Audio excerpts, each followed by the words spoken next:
Halo anak-anak, kembali lagi. Hari ini kalian belajar matematika. Nah, materi hari ini adalah materi baru yang akan kalian pelajari, yaitu mengenai limit fungsi.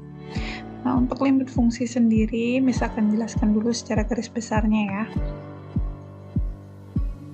Jadi, secara garis besarnya kalian bisa lihat di lembaga nanti. Jadi limit fungsi itu nanti yang akan kalian pelajari itu ada limit fungsi sama limit tak tentu. Nah, untuk limit fungsinya itu ada sifat-sifat limit fungsi aljabar, kemudian ada nilai limit dengan substitusi langsung. Nah, untuk limit tak tentunya, jadi kita tidak bisa menggunakan substitusi langsung. Jadi nanti kita pelajari dulu apa sih itu nilai tak tentu. Kemudian setelah kalian paham nilai tak tentu, kalian belajar mengenai limit tak tentu. Nah, selanjutnya kalian akan belajar menentukan nilai limit dengan cara faktorisasi prima. Faktorisasi. Tuh. Kemudian menentukan nilai limit dengan bentuk akar sekawan. Oke, jadi ini untuk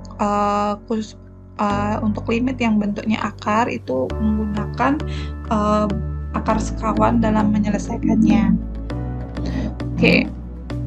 Nah, jadi untuk definisi dari limit fungsi itu sendiri, jadi misalnya kalian cari dalam KBBI, nanti kalian ketemu arti limit itu artinya batas, ya.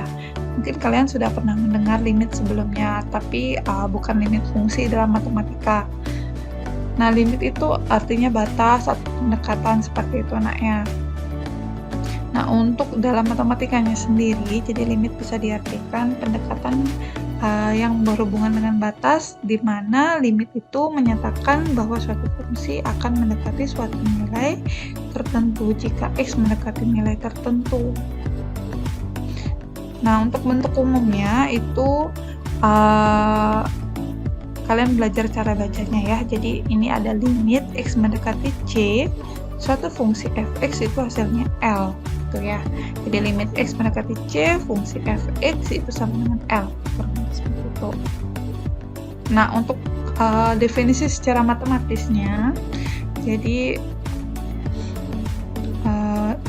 ini cara bacanya seperti tadi.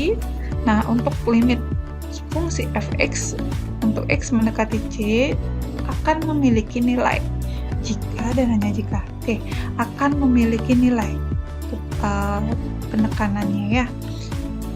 Jadi apabila limit x mendekati c ini dari kiri, min ini artinya dari kiri, fx itu akan sama dengan limit x mendekati c dari kanan fx, artinya limit kirinya nilainya harus sama dengan limit kanannya.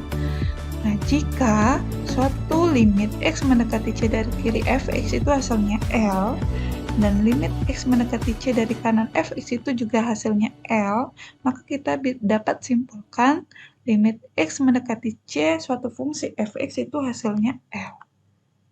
Jadi limit kirinya L, limit kanannya hasilnya L, maka limit x mendekati c itu adalah L. Seperti itu. Nah, Miss jelaskan dengan contoh ya.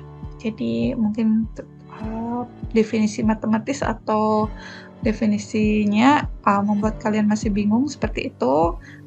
Miss jelaskan dengan contoh. Apa itu limit kiri dan limit kanan? Oke. Jadi di sini Miss berikan contoh limit x mendekati 2 x plus 1. Jadi dari soal kita tahu ini c-nya, kemudian ini fx-nya, jadi fungsi x-nya. Nah, yang akan kita cari adalah L-nya berapa, seperti itu. Nah, untuk secara definisi itu mencari limitnya itu kita bisa gunakan tabel nilai. Nah, ini Miss buatkan kalian yang tabel nilai yang sudah full terisi, tapi cara mengisinya kalian juga harus paham. Ini kalian buat dua baris, jadi kolom X dan kolom Y. Nah, kolom X-nya itu ditentukan dengan dilihat dari ini, jadi C-nya. X-nya mendekati berapa? Kan mendekati 2, berarti kita buat dulu 2 di tengah.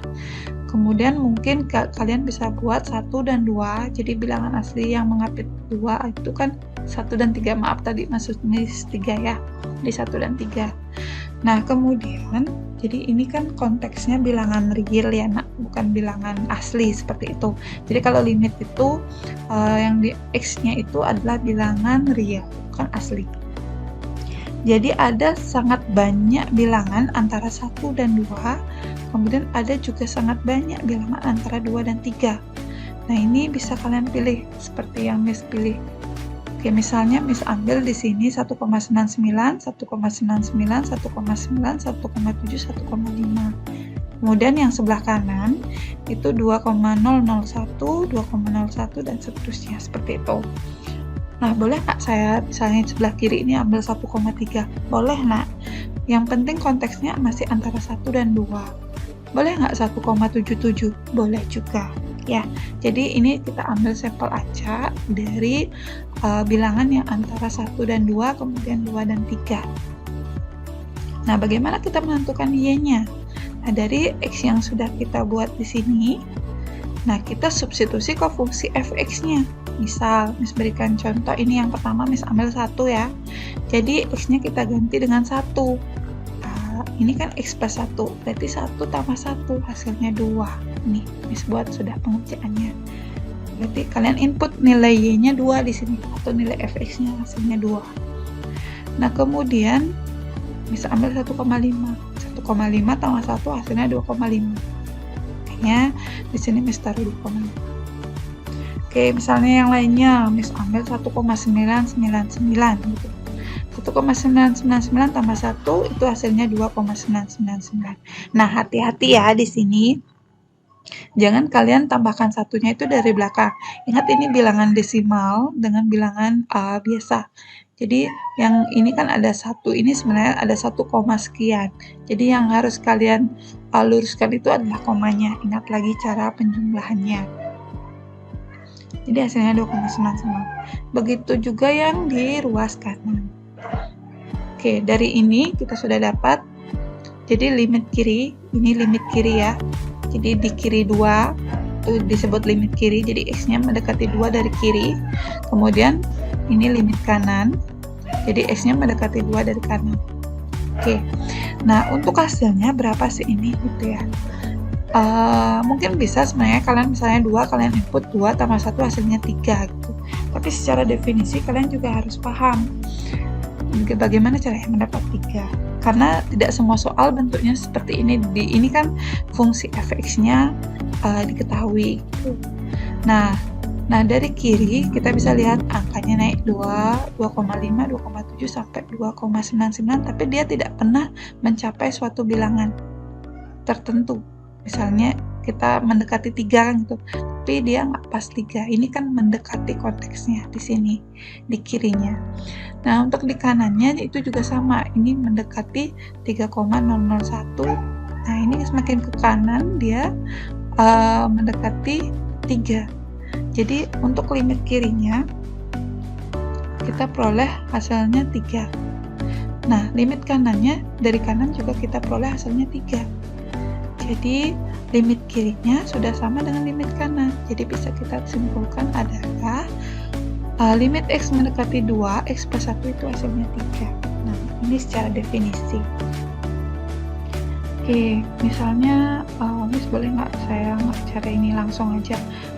X-nya itu saya ganti 2 plus 1 tuh misalnya hasilnya 3, langsung dapat jawaban 3. Boleh nak, itu namanya nanti Miss jelaskan itu namanya mencari nilai limit itu dengan substitusi langsung gitu ya. Apa gunanya kalian belajar ini?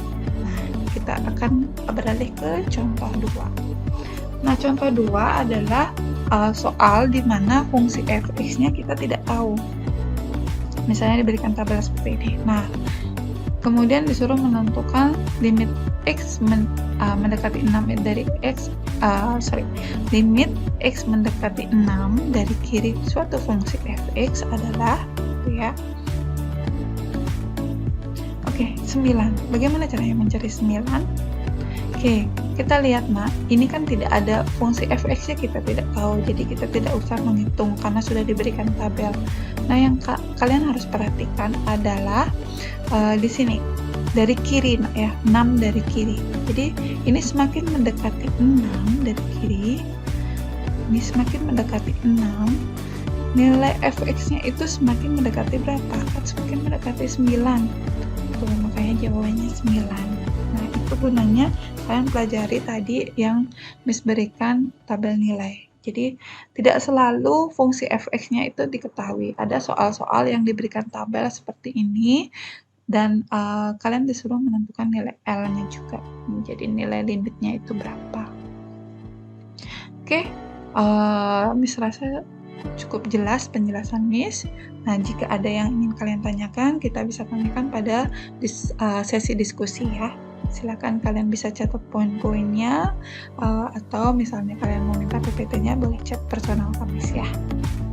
Oke, terima kasih anak-anak untuk hari ini. Selamat belajar, semoga kalian paham semua.